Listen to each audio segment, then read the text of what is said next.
Nick Foles is going to waltz right into free agency, the Philadelphia Eagles. And look, here's what happened. We had Howie Roseman on the program yesterday. We played some of it earlier in the show. They tried to trade him.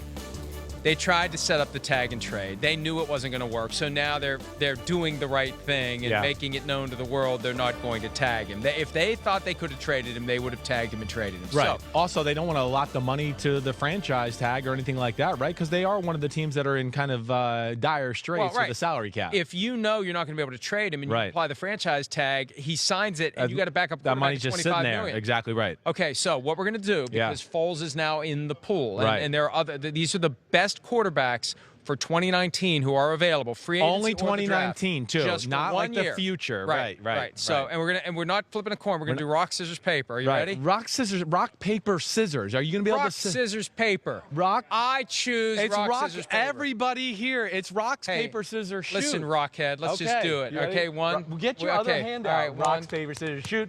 I got the first choice.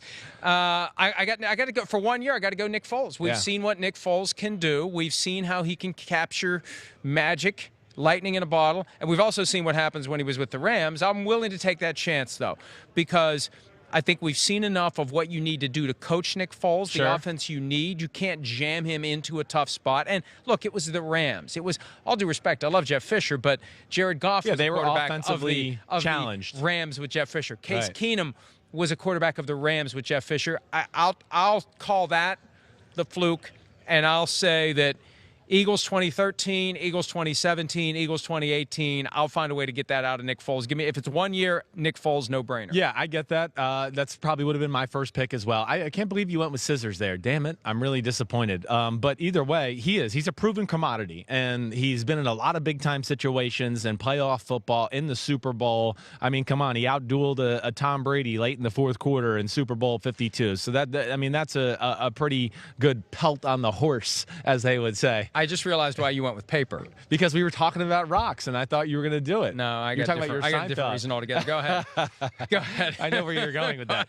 Okay, my next. Let's keep rolling. I'm going with Kyler Murray. That's going to be my pick. I don't care. I don't give a damn that he's a rookie quarterback. Ooh, anything like that. It was. I almost said crap, and then I almost went other ways too.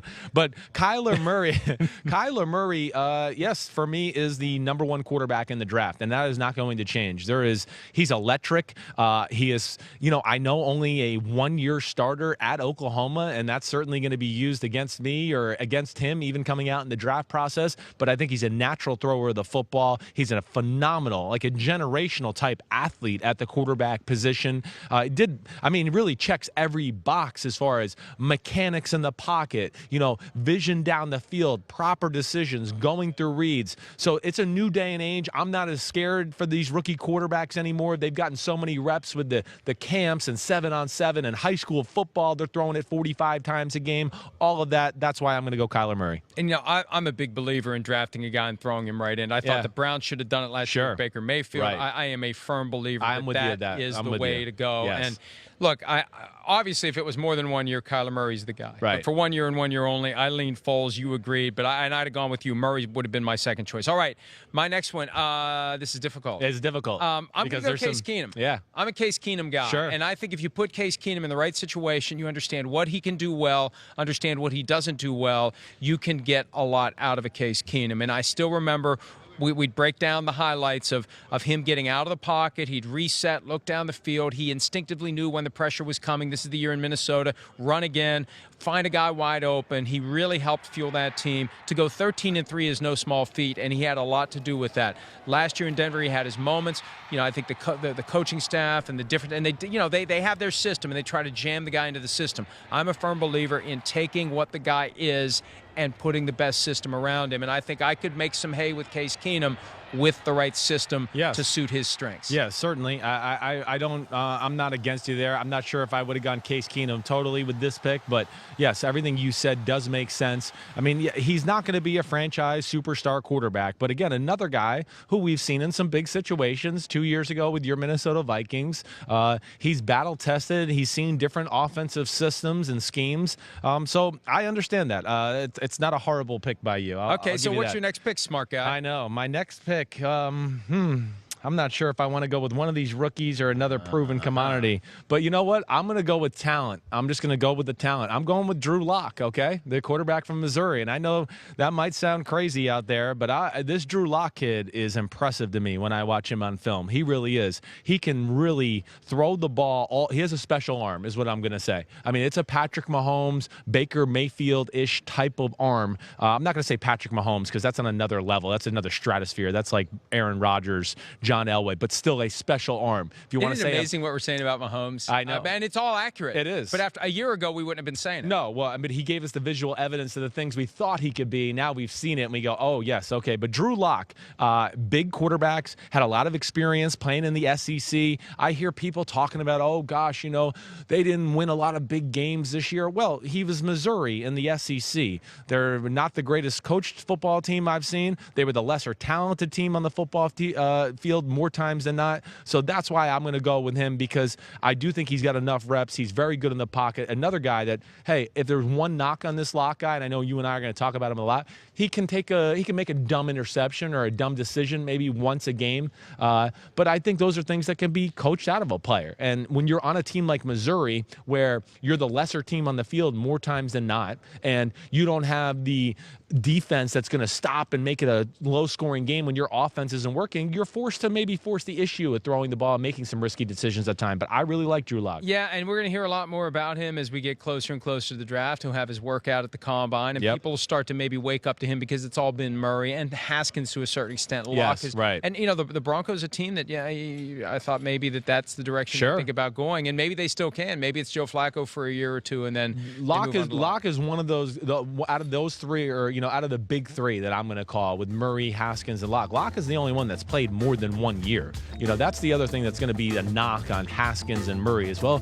They've only got 1 year in college football, and I understand that argument. I certainly do. Reps matter. Just being back underneath the center, behind the center, and getting feel for defenses and managing situations, that is important. And that's where Lock has a little bit of advantage over the other two guys. I got one that's going to blow your mind that you haven't even. Oh, baby! You've really whiffed, because this should have been your second-round pick. Yeah. Are you ready? Are you sitting down? I'm sitting down. I know. Ryan Fitzpatrick. For 1 year, and 1 year only, give me Ryan. I've had better. No. Oh, yeah, 1 year. Okay. Look at what he did last year. Look what he did. You mean when he got benched a little after that? But that was when Jameis Winston was back. I mean, and Dirk Cutter didn't know what to do with his quarterbacks at that point. For 1 year of the guys available, yes, I got Fitzpatrick. Okay. And I almost made him the second-round pick, but I played the odds there that you wouldn't pick him. Well, I wouldn't have picked Ryan Fitzpatrick, so don't worry. You're right. You didn't even think of Ryan Fitzpatrick. No, I didn't even write him down my short list here. So, yes, I can understand, your thought process with a Ryan Fitzpatrick. He's certainly going to be able to understand any offense, and he gives you some veteran leadership, and he's been in a lot of different situations.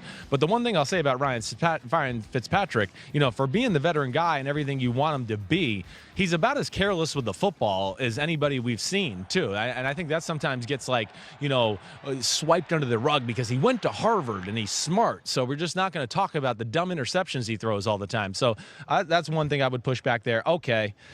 Ooh, it's really down to a Haskins or a Tyrod Taylor to me here. It's one of those two.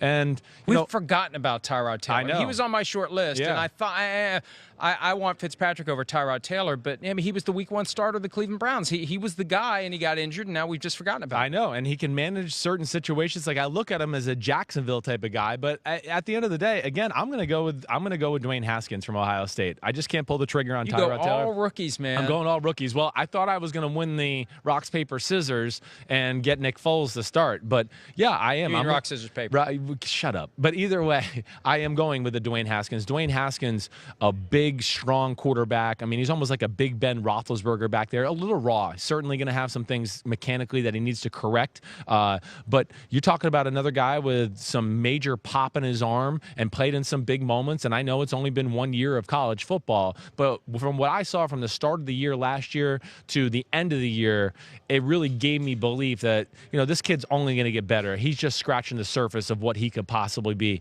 Early season, hey, yeah, he was getting used to playing quarterback for Ohio State and getting used to playing college football. But by the end of the season, when they're playing Northwestern in the Big Ten championship game or Washington in the Rose Bowl, Mike, man, he made a lot of big-time throws and some tight windows and not a very creative, pass-friendly offense. And that's why I go there. Do you think both guys go top 10, Haskins and Murray? I will say this. I think all three are going to go top 15. I really do. I wouldn't be shocked if all three went top 10 when all's said and done. How many first-round quarterbacks? What's your over-under right now? First round, because you know somebody's going to creep in 32. Yeah, it is. Is it going to be the big thing? Will be, will somebody at 32 go with the kid from Duke, Daniel Jones? Jones, is that, am I blanking on his name? Either way, the kid from Duke, he's in that conversation. Does an Auburn Stidham get in that conversation? Does a Will Grier? I am going to say it's 4.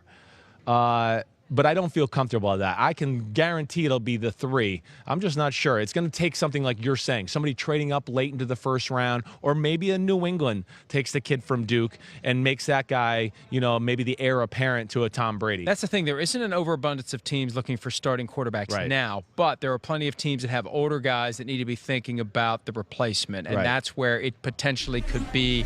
I'd say 3.5 is the over-under for quarterbacks in round 1 at this point. Hi, I'm Mike Tirico, and thanks for watching. Make sure to hit subscribe for the latest news and highlights from NBC Sports.